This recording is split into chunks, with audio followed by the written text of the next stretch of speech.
yung gagawin yung van namin na maging artista ban kung tawagin. Yeah! Yung kumbaga mo yung nakaset up na. Oo, Kaya kumbaga, kumbaga meron komportable talaga na. maganda na yung mga upuan, ganyan. May TV na. Oo, yan. Kaya ito, iririgalo ko to kay mama. O ibibigay ko to kay mama. Surpresa ko to para sa kanya. Kaso boy, sabi ko nga sa inyo, matagal na proseso to.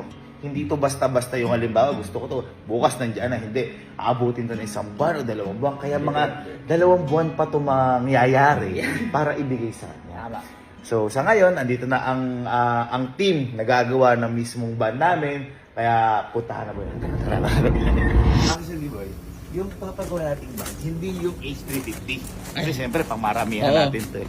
Ang gagawin, yung tourer natin. Yung tourer. Which is, ito sila sir. Ayan. Sir, hello po. Hello, sir. Hello po. Ano nga name ng company? Parang Ang name po ng company namin is Sorel Luxury Van po.